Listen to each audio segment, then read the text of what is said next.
Il fait sa rentrée à la télé sur TF1, c'est Nicolas Canteloup qui est de retour ce soir à 20h45 aux côtés de Nikos, un Nicolas Canteloup plus poil à gratter que jamais. Bonjour Nicolas. Bonjour Jean-Marc. Merci d'être en direct avec nous sur Europe 1 et c'est vrai que c'est un événement ce soir sur TF1 parce que les audiences sont en forte hausse, près de 8 millions de téléspectateurs en moyenne, c'est quasiment du jamais vu chaque jour pour une émission à la télévision. D'abord, est-ce que le Nicolas Canteloup de la télé est différent du Nicolas Canteloup de la radio ?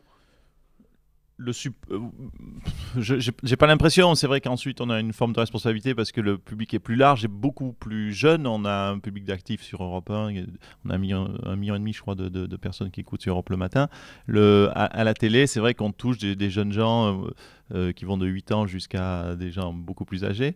Donc ça donne une forme peut-être de responsabilité et puis d'avoir un humour un peu plus grand public entre guillemets, mais qui n'empêche pas pour autant d'être féroce. Ça veut dire que vous êtes plus sage à la télé ? Je crois qu'on est de moins en moins.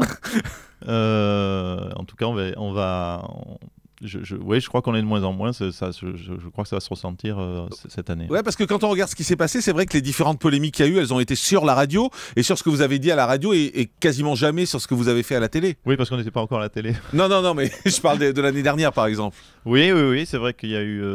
on n'a pas cherché les polémiques. Il se trouve que on fait ce qui nous semble être drôle et qui nous fait marrer avant tout notre petite équipe et qui, on espère, fera marrer les gens. Bon, après, il y a eu des ambiguïtés qui sont créées, des polémiques qui sont créées. On est un petit peu loin de tout ça et on essaye de garder notre ligne de conduite. Alors, on reviendra sur les polémiques tout à l'heure, mais on continue à parler un peu de la télé et de la différence avec la radio. À la télé, vous êtes avec Nikos Aliagas. Est-ce que vous fonctionnez comme avec Julie, c'est-à-dire le fait de la surprendre en permanence ? Oui, tout à fait. Oui, c'est une mécanique qui marche bien avec Julie parce qu'elle découvre le texte, il faut le savoir, les auditeurs... elle découvre la radio, même. Elle découvre elle découvre tout. Elle découvre ça quelques secondes avant. Donc, je la remercie parce qu'elle a une capacité d'intégrer les choses très très rapide et de les jouer parfaitement. Et Nikos, on joue un peu le même jeu. Alors, lui découvre avant, mais on lui cache les textes, on lui cache les réponses. Il connaît les questions, mais il ne connaît pas les réponses. Comme ça, on le cueille un peu sur les réparties, ce qui provoque parfois des fous rires chez lui. Comme il est très beau, il a un rire très bon enfant, et, enfin, il se marre très facilement, et il est très bon public avec nous, donc c'est un atout. Nicolas Canteloup, est-ce que dans la forme, les choses vont changer cette année, ce soir, sur TF1, par rapport à ce qu'on voyait la saison de la forme ? On garde le studio, on garde le public, on garde cette forme de faux JT ?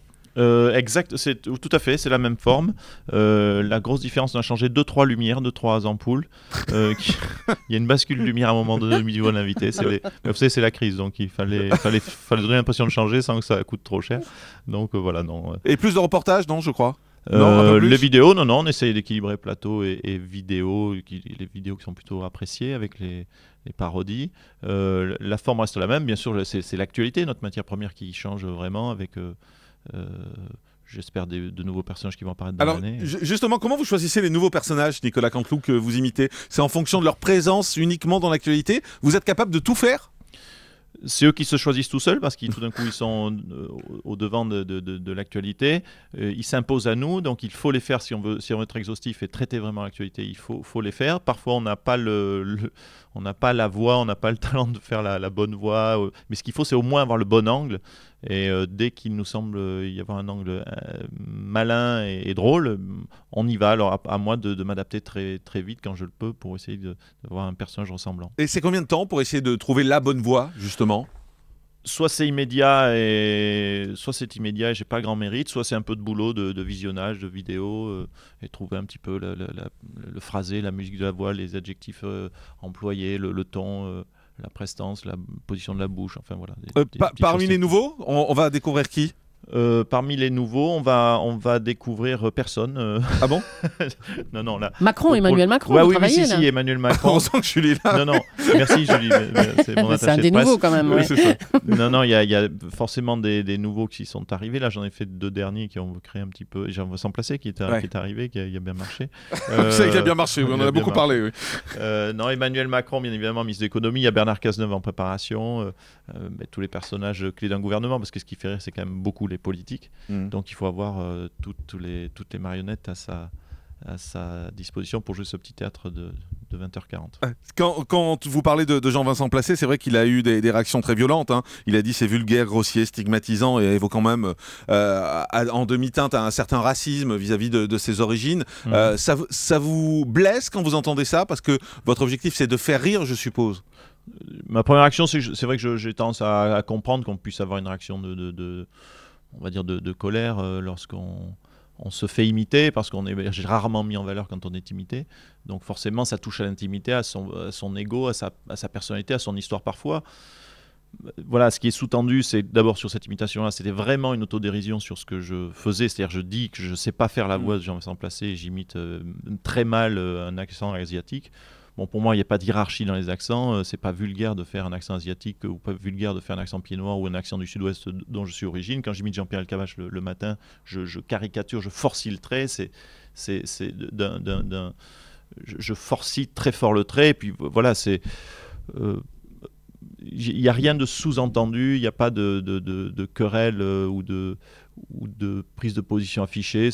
Voilà, ça nous est marré de dire on ne sait pas faire la voix, il était en l'actu, il fallait présenter une voix, voilà, on fait Mais vous allez continuer à le faire ou vous avez décidé d'arrêter? Oui, non, on n'a pas décidé d'arrêter, non, on va le faire si c'est opportun de le faire selon l'actualité.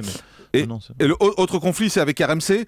Il y a le directeur d'RMC, directeur général d'RMC, Franck Lanoux, qui a écrit une lettre à Europe 1 pour se plaindre de vos imitations. Denis Oliven a répondu, le patron d'Europe 1 a répondu en disant qu'il ne comprenait pas pourquoi RMC, depuis plusieurs semaines, demandait avec insistance et de manière menaçante de bâillonner Nicolas Canteloup. Quand vous vous retrouvez au centre de querelles comme celle-là, vous vous dites quoi? Que parfois ça va trop loin ou que les gens n'ont plus le sens de l'humour? Non, je pense que chacun est dans son rôle.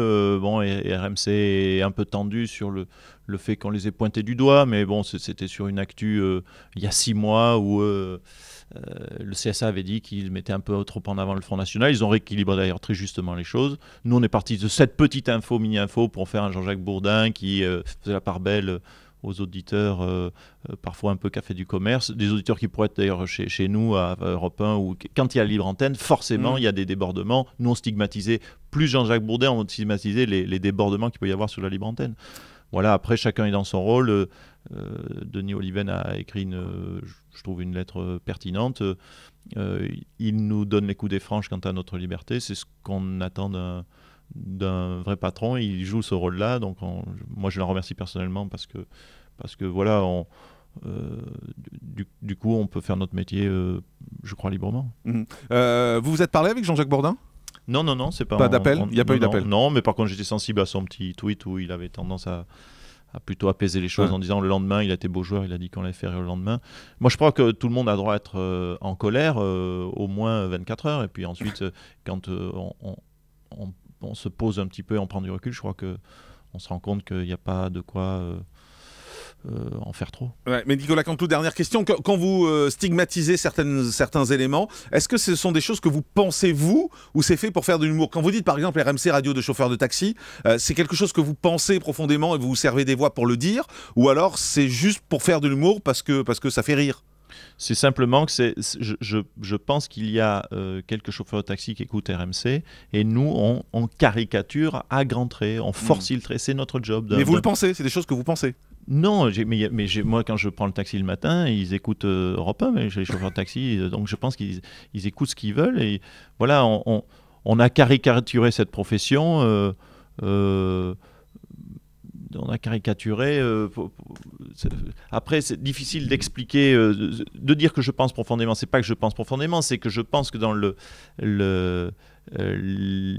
la pensée commune, on peut soupçonner que dans la libre antenne, il peut y avoir des chauffeurs de taxi, mais on aurait pu mettre une autre profession. Voilà, c'est parce que parfois il y a une vision un petit peu superficielle, un peu café du commerce. On se dit tel chauffeur de taxi, il peut prendre un café. Bon, voilà, enfin tout. C'est difficile ensuite, vous voyez, d'expliquer l'humour et de faire l'exégèse de tout ce que l'on raconte. Mais je pense qu'il y a toujours une petite part de vérité dans ce que nous racontons. Merci Nicolas Canteloup d'avoir été en direct avec nous ce matin. On vous retrouve ce soir, 20h45 sur TF1 et bien sûr demain matin sur Europe 1. Avec plaisir. Merci Nicolas.